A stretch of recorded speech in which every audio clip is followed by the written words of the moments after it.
अरे बच्चों अस्सलाम वालेकुम। रातुक अस पर अस त्रे हिस्से अस methods of asexual reproduction in plants अथ मज पर अस त्रे methods number 1 binary fission number 2 budding number 3 pour अस fragmentation आज पढ़ो अस सोन टॉपिक छु spore formation यु methods of asexual reproduction अथ मज अस बे ज त्रे अमिक हिस्से spore formation यु छु चूरिम part अथ मज spore formation यह क्या गो in non-flowering plants, the plants which do not produce seeds like fungi.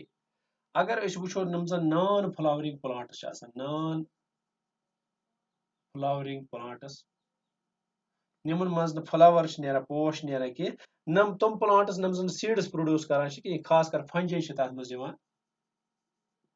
Makar mucor bacteria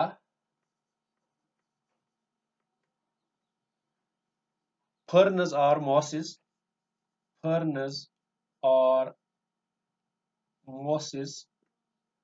Formation of spores is a common method of reproduction. Yemen naman maz asan naman organism maz spore formation yas maz common method of reproduction. Spores are very small, covered by very thick walls, which help them to survive adverse conditions in the environment. अगर अस वुचो spores नम जन आसान ये spore formation मज spores आसान यम वारियाह small small च आसान लकट आसान Yemen thick walls मगर thick walls तम thick wall नम जन अंद आसान यमन मदद करान survive करनस मज नम जन adverse environmental conditions खास कर high temperature या scarcity of water scarcity of water आबच कमी and lack of food तो गजच कमी यम conditions अगर यमन गसन यमन मज करान walls यम जन thick walls spore यमन मदद करान जिंद थान खतर. The spores give rise to new organisms under favorable conditions. Yel Yemen favorable conditions Yemen spore वातान they give into new organisms or new plants yet the favorable conditions यमन गसान number 4 pour अस spore formation. Number 5 is as par usan as image which is method of asexual reproduction. So go number 5 method is regeneration. Regeneration. Regeneration is a method. In your garden, you mow the grass, and again next week it needs mowing. अगर अस वुचो पन्नी park मज अस वुचान या अस वुचान पन्नस बागस मज gardens मज गसान अस करा काम या अस पन्नी पार्क मज वुचान अस घास लोना अकि दह लोना यह घास तम पे बेक हफ्त वुचान बे वोतमुत यह घास बे तथ पोजिशन मज. Each organism can repair itself in some or the other way. यह regeneration गो सो मतलब अमुक यह कि प्रथ कह organism युस जन it repairs itself. Organisms repair itself. यम repairment पानस करान repair itself in one way or the other. अके तरीक या बेक तरीक. New cells grow to replace damaged or lost cells. Yemen मज गसान नए cells पौध गसान. New cells grow to replace damaged cells. नम जन damaged cells यम replace करने खतर नए cells अथ मज growth गसान. The ability of living things to repair themselves or grow lost parts is called regeneration. ये regeneration क्या गई ये गई ये सो ability living organisms अथ लेखो इस definition ability of living organisms ability of living organisms to repair themselves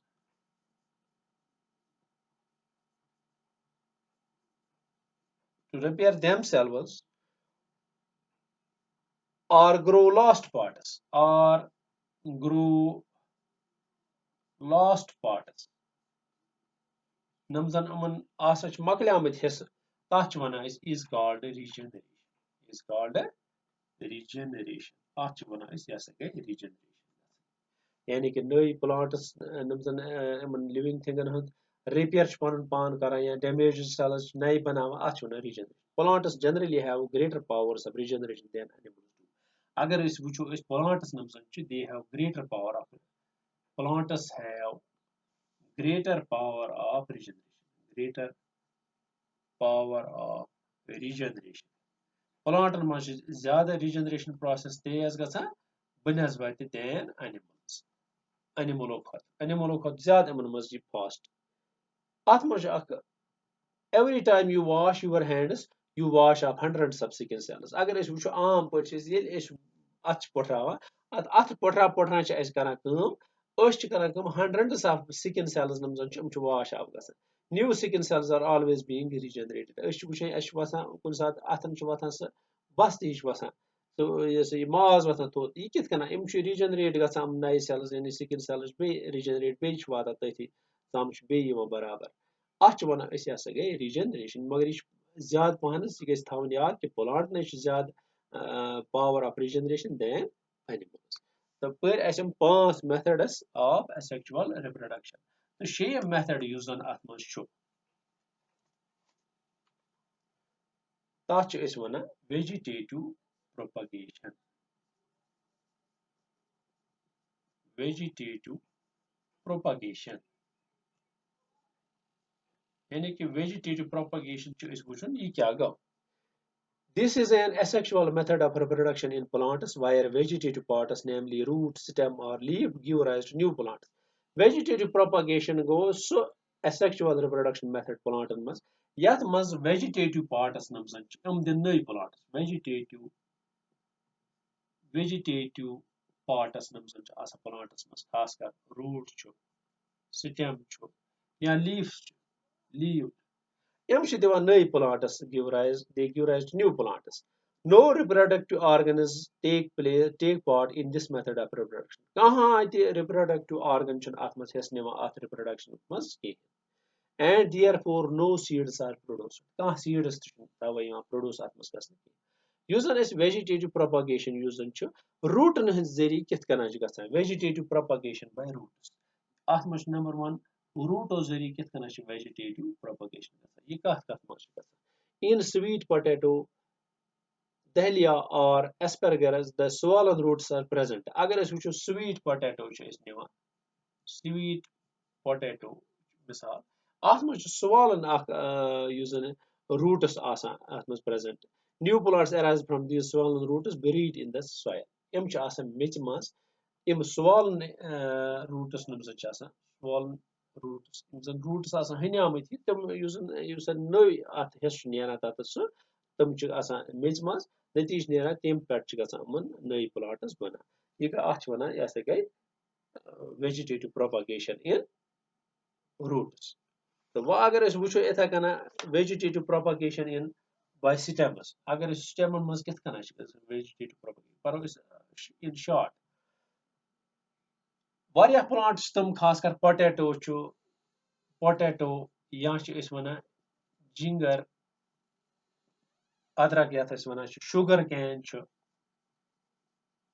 Yemen मज क्या दे मल्टीप्लाई बाय स्टेम्स तिमन मज स्टेम्स तिमन मज multiply potato plants produce flowers fruits and seeds potato plankton मज अगर ٲلوٕ कुल वो यह अत नेरान पोश अत फ्रूट्स नेरान तो अत नेरान seeds yet they never grow into plants मगर तिमन मज तम बना plants कहें यह क्या the potato which you eat is in fact an underground swollen stem tuber which contains stored food material वुचान ٲلوٕ यस जन जमीनस तल यह already underground swollen stem tuber यथ वन अत मज stored food material If we observe a potato with a magnifying glass, we will find scars. These scars are called eyes. अगर ٲلوٕ वुचो अत मैग्निफाइंग ग्लास तल माइक्रोस्कोपस तल अत मज वो scars लकट लकट फल तिमन one eyes. The eyes on the potato tuber sprout, germinate and give rise to new plants. Amai eyes potatoes maz amai germinate गसान तो नई plants यह वुचन यह गई vegetative propagation by stems. Itha kana vegetative propagation by leaves. Leaves through kith kana gasan. Some plants like Bryophyllum sprout leaf plant begonia can be propagated by leaves im bryophyllum usan chu bryophyllum yus ak plant ak ath maz tich gasa kum ye bryophyllum plant usan chu ath maz tich gasa kum usan nay plants chu am chu gasa im chu gasa propagate yani ki leaves usati in bryophyllum plantlet is developed from the margins of intact leaves namzan asa chi leaf margin cha asan leaf end namzan cha asan tat cha ak nera ye zaye tum lakit lakit plantlettes tum plantlettes yuthe asa detach gasa em nish tem pat tum independent plants taman bana तो वो कम अगर वो यम त्रे vegetative propagation इन roots stems तो leaves अम पे मिसाल दिसम तह routine मज स्वीट पोटैटो या स्टेमन मज potato ginger sugar cane leaves मज ब्रायोफाइलम या बेगोनिया प्लांट तो वुचन एडवांटेजेस क्या अमिक फायदे क्या वेजिटेटिव रिप्रोडक्शन या वेजिटेटिव प्रोपगेशन अमिक एडवांटेजेस क्या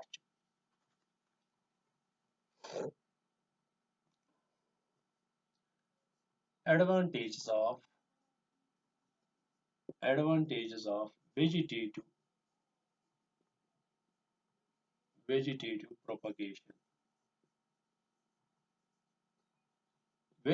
propagation using amich advantages क्या फायदे क्या फायदे it is an easier rapid and less expensive method of propagation अगर अस वुचो यह easy method easy rapid method तेज तेज नई plants बना तो less expensive यानी कि यह ज्यादा अथ मज खर्च तन गसान कि plants can be grown in much less time तो less time गसान अथ खर्च नंबर 2 अगर वो seedless plants can be raised दोयम एडवांटेज यानी कि seedless plants हेको इहज growth रेज कर plants produced by this method are identical copies of the parent plants and show no variation नमजन plants im pet imo vegetative propagation pet im method zeri gasan they are identical copies of parent plant using parent plant image identical copies ditto plants like banana sugarcane sweet potato rose and jasmine do not produce viable seeds अगर इस वुचो ज़ूरिम अथ advantage क्या plants वुचो कि banana या sugar cane या sweet potato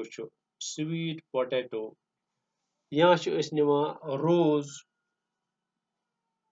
jasmine im viable seeds पौधे गसान such plants can be easily grown by this method इथ plants नमजन im हेको आराम सान im vegetative propagation जरिए वक्त गो im यानी कि asexual reproduction types नमजन प्लांट मज शे नंबर 1 पोर रात पोर्मुत तथ मज गोडनिक बाइनरी फिशर यथ मज हिस्स गसान प्लांटस यूनिसेलर खास कर यूनिसेलर प्लांट नंबर 2 पोर बडिंग बड्स नेरान बल्ब लाइक प्रोजेक्शन त्रेयम पोर फ्रेगमेंटेशन चोरम पोर स्पोर फॉर्मेशन पांचम पोर अथ मज